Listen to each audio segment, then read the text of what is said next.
It's a game called Tad Talk. This is for Charlie and myself. The way that this game is going to work is we're going to be giving you a TED Talk. We call it Tad Talk for copyright issues. We're going to give you a little TED Talk about a program that changed our lives. So from the audience, to get us started, I need a number from 1 to 2,000. 1,762. 1,762 is really on a scroll. Thank you for that. Thank you for the big number. 1,007. Oh my gosh. Almost there. I passed it. All right. The 10-letter word that you have selected is a word profession.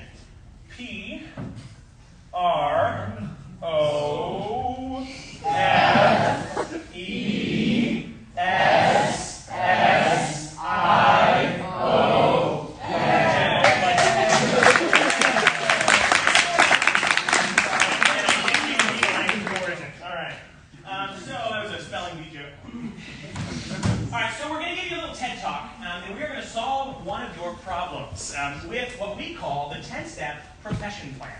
So what I need from you is something that you might buy a self-help book to help you solve. Divorce. Like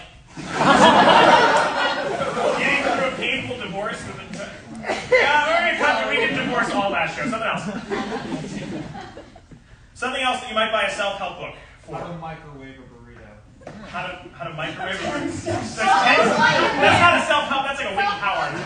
Self-confidence, thank you. You might buy a book to improve your self-confidence. So we're going to give you the profession plan on how to improve your self-confidence. All right. When improving one's self-confidence, the first thing that you're going to want to do is put yourself in shoes where people will support you. And so we recommend that you find a patriarchy. Patriarchy. Because if you are a man, then the men in that country will support you. If you are a woman, then you will get victim mentality help from every other nation. You will very easily be able to start your new branch of self-confidence. Once you've said those things in front of a live audience, if somebody watching in the studio heard everything that was just said by my partner over here, it would get you into what I call real trouble. Which is perfect for displaying self-confidence. When you're in real trouble, the only thing you have is your self-confidence. Which brings us to our next point. Yes, exactly. Our next point is, of course, obstacles. As in any situation, there are obstacles to your self-confidence. May or may not be the patriarchy. The jury's still out on that one. Either way, there's an obstacle. And so real trouble provides obstacles that you have the chance to overcome. These could be, there's anything, really. It's just your car could have broken down on the side of the road. You may need to ask somebody for help, and you've never asked for help before. It could be anything.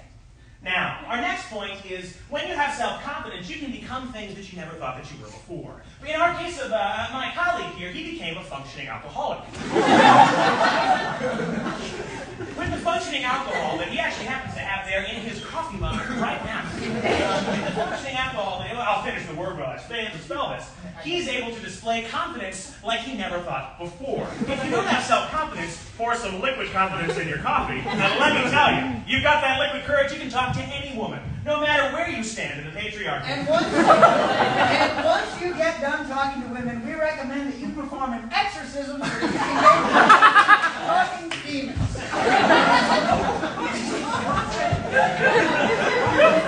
And once you've spoken to the demons,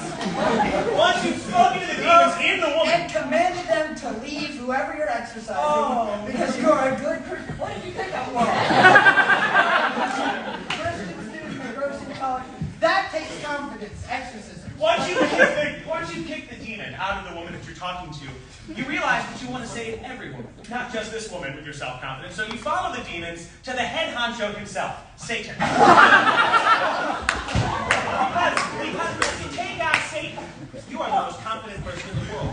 And you save every woman. You have the pick of the litter in front of you. Satan, take out. After this, we recommend you take a nice little break. Go down to San Jose, get yourself some nice Mexican food. Rest is very important to self-confidence. If you don't feel energized, you aren't going to be able to continue the trend that we're following. We also would have accepted siesta. Now, It's very important once you've got the Mexican food in your stomach that you deal with what comes next, indigestion. This too can be cured with self-confidence. Now that in your stomach you've got the Mexican food mixing with the functioning alcohol that you poured in, and since you know exorcism, you can exorcise the indigestion items straight out of your system. Indigestion. Exactly. And with indigestion, there's something else that you are going to want to make sure you keep an eye on, because this problem could ruin your day if you let it. Opium. This is where I got money.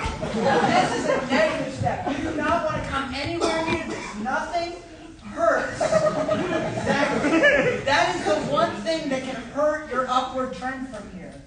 Exactly. Negative step. You want to stay away. As far away as possible. Stay away from the opium. Which leaves us with our last step, which Justin will be happy to explain. Yes. Now, once you have achieved the epitome of self-confidence, there is nothing that you are ashamed of.